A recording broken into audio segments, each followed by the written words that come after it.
Susan. Good morning, everyone. I'm happy to be here talking with you a little bit about de-escalation strategies for the Lunch and Learn today.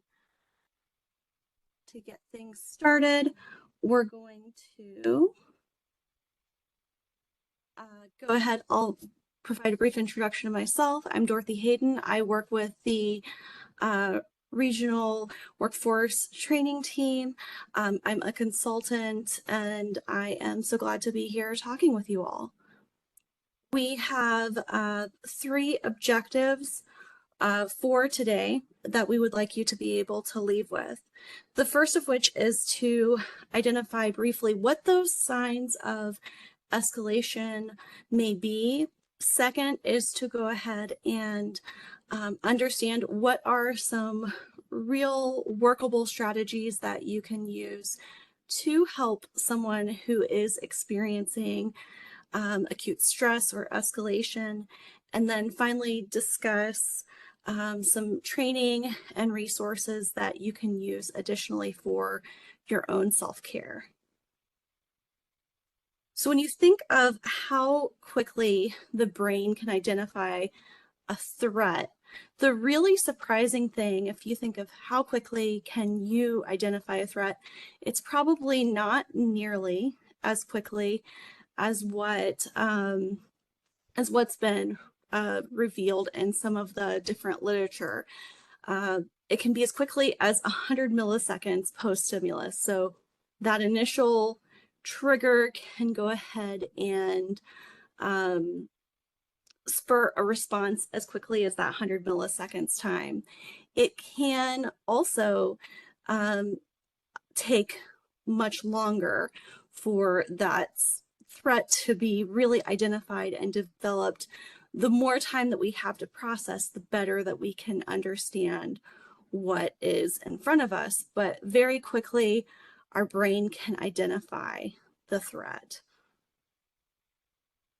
When we're looking at what some signs of distress or someone who may be experiencing escalation, we can use something like the STAMP framework.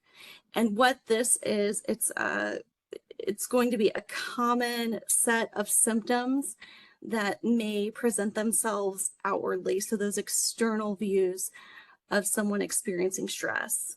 So it may be that they are they're staring or making eye contact in a way that just is not something that you're typically expecting. It could also be that someone is using a very different tone or volume of voice. That could be very easy to identify, especially if you're working in a clinic or a closed setting. You may also see someone who is showing signs of anxiety. So with anxiety, this may look like pacing, rapid sweating, fidgeting, or making repetitive actions. So doing something like maybe they are doing lots of stretches. It can also look like someone who may be going from having a very typical, sort of conversation to beginning to slur speech, or that they may begin to talk to themselves. And then the P is for pacing, rapid movements, or sporadic movements. With this type of a model, I think it's also important to keep in mind that behaviors all have their baselines, and they can also vary by culture, ability, and really what that environment is calling for. So in the case of a situation where maybe you are in a say a pod, it may be very common for someone to be maybe if they're sitting, maybe they're staring. That may be a very common behavior. But if they're, say, in another environment, that may be a potential clue that someone could be in that escalated state. When the body experiences acute or high stress, what we also hear a lot about is this fight or flight response. This is when we're making the decision of how to handle the situation. The body typically will have one set of responses through one system, but multiple systems within the body are impacted. That's why it's so important to know that there can be multiple ways that a stress response can be manifested. And that's why it's also important to know that with acute high stress, for example, that when you may be talking with someone and potentially working with them on de-escalating them, that it may not be something where you are able to get them calmed down in 1 to 2 minutes. It may take some time for them to calm down. We know that in the case of acute high stress as well, that symptoms of that stressful event can still be experienced even hours later. It just may not necessarily be appearing outwardly. The body is still producing many of those stress hormones. I'm going to show you a quick video that I think really speaks to some questions that I know that I've heard a lot about de-escalation, especially from new professionals, new folks who are joining offices. They're really concerned about, well, what do I say? How do I respond? What can I really do? They may not have had that experience talking to someone and helping them to de-escalate. So this video will talk a little bit about that de-escalation process. Hi there. This brief video is going to describe simple calming and de-escalation strategies. When people are escalated, it often comes from a sense of threat or fear. Even if the threat is not real at the time, their past experiences with people and the world may have wired their brains to expect harm or danger. When we as humans perceive threat or are otherwise incredibly stressed or angry or scared, we activate our survival brain. This more primitive part of our brain has only one job: to keep us safe. It doesn't care about reason or logic. In fact, the thinking parts of our brain turn off and we act mostly on instincts. These instincts include reading nonverbal cues from our environment. Those nonverbal cues are actually more important than verbal cues or what people say to us. So when people are escalated, at their core, they want control. We give them control over their own safety and decisions. Do not block people, corner them, or block entrances or possible escape routes. As soon as you do, they want to fight or flee even more. Give 2 arms length distance. Keep our body posture open so it does not appear that you are hiding anything. Keep your body posture as relaxed as you can, even if it's hard. A looming, towering figure only sends the message that you want to dominate. So if it feels okay to do so, ask them what would make them feel safe or feel better. Put the control back on their turf. Ask what would help. Ask what could happen next. One of the most famous practices and sayings for de-escalation is low and slow, from Teresa Bolick. Low and slow refers to both your body movements and your voice or speech. Just like it sounds, we want to keep the tone of our voice low and the speed of our voice slow.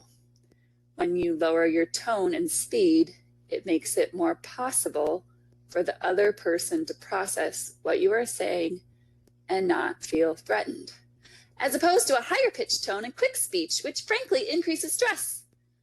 Then we also try to lower and slow down our body movements and posture. So try to sit in a chair or on the floor, especially if you're with children, and especially if the person who is escalated is lower down than you. Maybe they're on the floor or in a chair. If you get on an even playing field, this gives the nonverbal cue that you mean no threat. And try to slow down your body movements so as to not further alarm their cues for danger. Move slowly, walk slowly, keep your hands out and open where they can see them. Next, use the tip, name it to tame it, made popular by Dan Siegel. By naming emotions, we gain control over them. Therapists have known this forever. Acknowledge that they may be feeling anxious, angry, especially if it's a child. Stay with that feeling, validate it. Let them know the feeling is okay as long as they stay safe. We also like to say, regulate over educate. When people are in distress, it's not the time to teach or educate or think back about what they could have done differently. The only goal is to regulate their emotions. Usually this is done by giving space and time, staying calm, and helping provide a calming atmosphere. It takes the body 20 to 30 minutes to come back down to baseline after a perceived or an actual threat. Just think of your own situations when something really scared you or startled you. Even if you look like you're getting back to normal, your body is still pumping all those stress hormones for a while. So wait it out. Just help people regulate. If the person was aggressive or destructive, especially if it's a child, there does, of course, need to be a consequence. But wait on talking about the consequence. Finally, two of the most important things you can do all along the way, and that's before people get too distressed, or even while they're distressed, is to validate their feelings and be empathic. I see you are struggling. I see this is hard. If it's okay, I'll stay here with you until you feel better.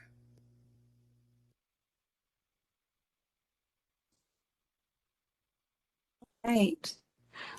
Oops, there we go. So with the video, I think that there were a few key takeaways that that I think are very helpful in terms of how we are supporting someone who may be in an escalated state.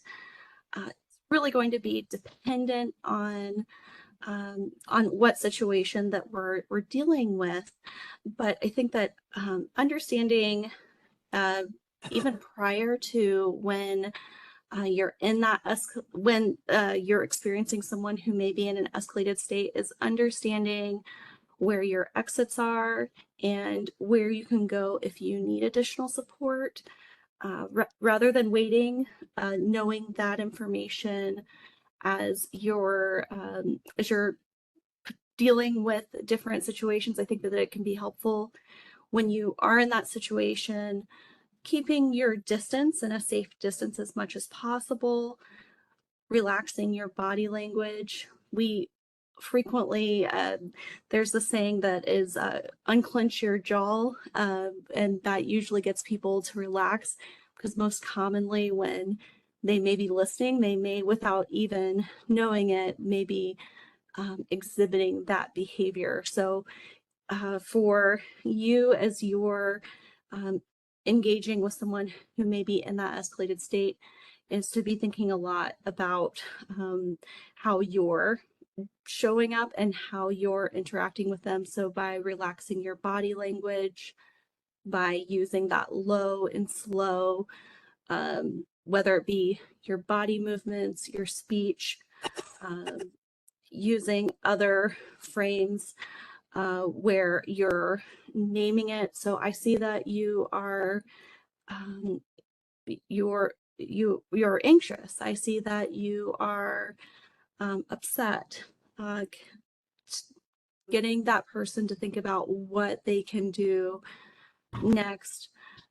Being careful not to tell somebody what they need to do. So telling someone they need to calm down will frequently make someone not calm down. So I think that someone may be off of mute. So with regulate over educate, making sure that you are not saying you need to do XYZ, focusing on maybe I statements. I am noticing that use active language, to active listening, to validate those feelings as well. With regards to de-escalation and how we can best handle these situations, having someone in our environment who is inherently stressed is also a stressful event for us. So it can be helpful to think of the three S's, or self, social, situational. So with our self, checking in with yourself, being aware of how you're doing, that may sound really simple, but what we typically do in the course of a day, in the course of a week, if we aren't really mindful and keeping track of it, it can be very hard to identify what may be really going on. So doing those self check-ins, also being aware of how others are experiencing us and how others are seeing our behaviors. And then finally, the situational awareness, which I'm sure that you've probably been thinking about, you've heard about quite a bit, but understanding how does your local health district or your organization handle plans around agitated or escalated individuals? What happens if there is a situation where someone is escalating and you need to evacuate the space, or you need to make sure that you're maintaining the safety for yourself and for others around that individual? Understanding how those plans play into setting up a plan for yourself of how you'll make sure that you're maintaining your personal safety as much as you are seeking to de-escalate that other individual. With the self, situational, and social, really where you can focus, and the core of your focus should be on yourself.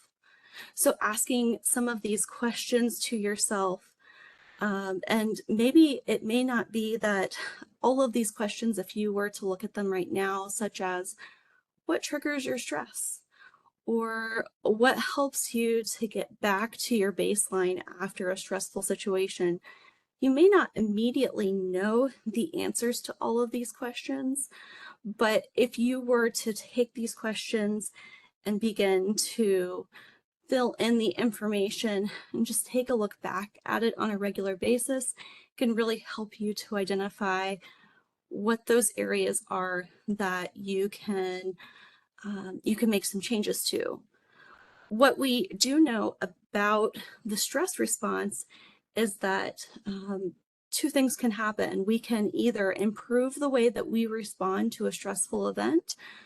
We can also experience additional stress because we have raised our baseline of how we experience stress. So if we work to identify our triggers and seek to make improvements, we can reduce the overall impact of stress on our bodies, which is really better for our well-being, our mental and physical health, because stressful situations really do have a cumulative effect over time.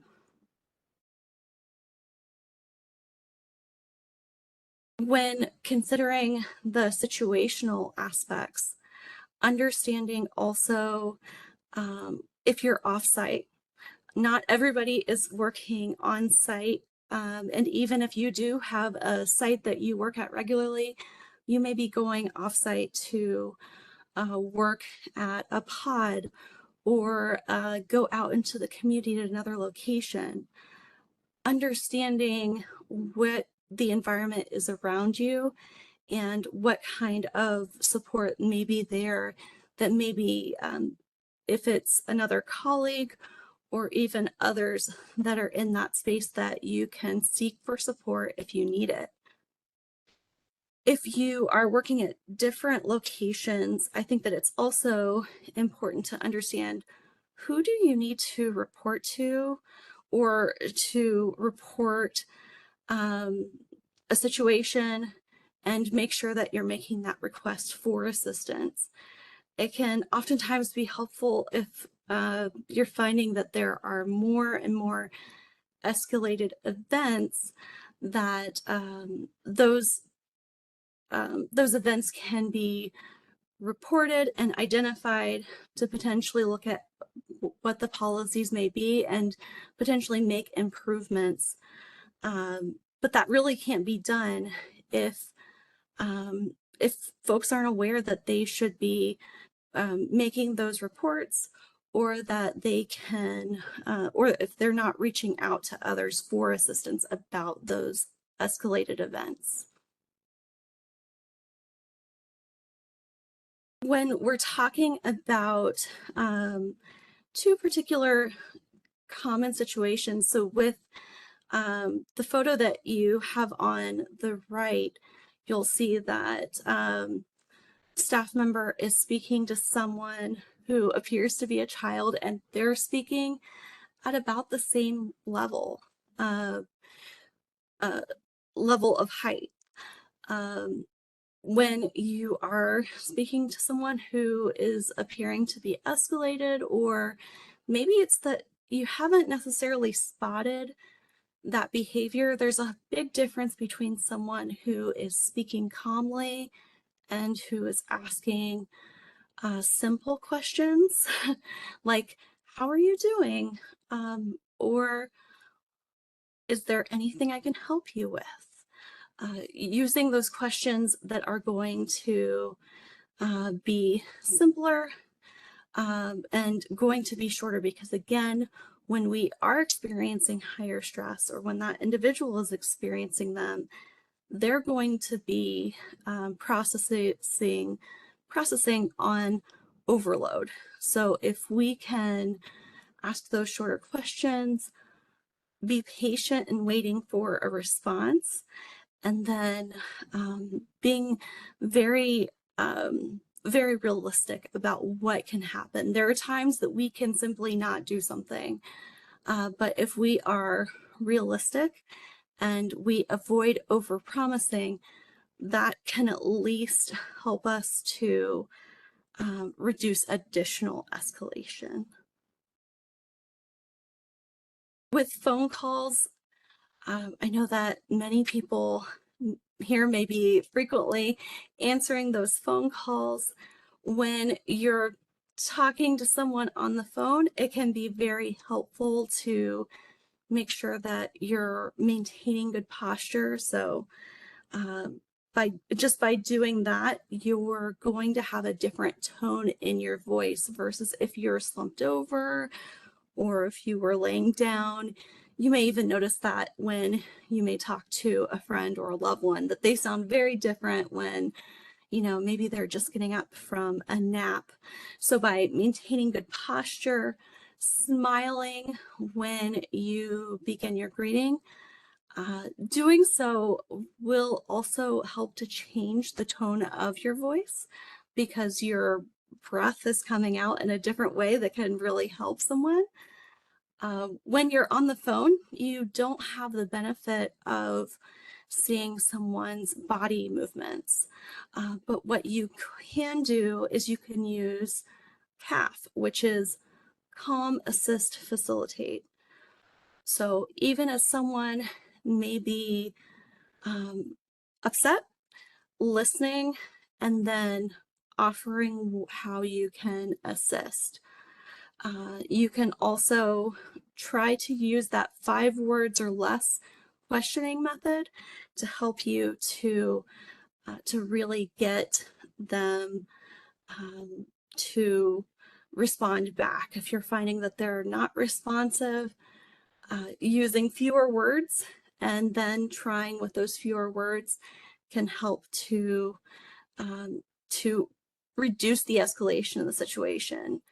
It may also be helpful that if you have some common questions that get asked over and over again, to provide those responses to the staff that are answering those phones so that they can answer those common questions more quickly and confidently. This can especially be helpful for new folks in your office. As we conclude our half hour today, it's gone so quick. We are just at about 11:25. I think that it's really important to understand that regardless of our position or where we are in our offices, that we each play a role in maintaining a positive and safe work environment for everyone. The escalated situations that may come up are not within our control. However, we can control how we engage in that moment and care for ourselves afterwards. I know that we'll have a few follow-up pieces of information as we conclude today, but I hope that you'll also make sure to evaluate the session on Train. And I also wanted to give a brief advertisement for the workforce development and training team. We are seeking training requests, so if you were interested in getting additional training, more in-depth training on one of the topics that we touched on today, we'd be thrilled to have you go ahead and do that. All right, and this is our website. My contact information is provided. With that, I'm going to go ahead and just ask Susan, Margaret, and the folks in UB11 if there are any questions or closing announcements.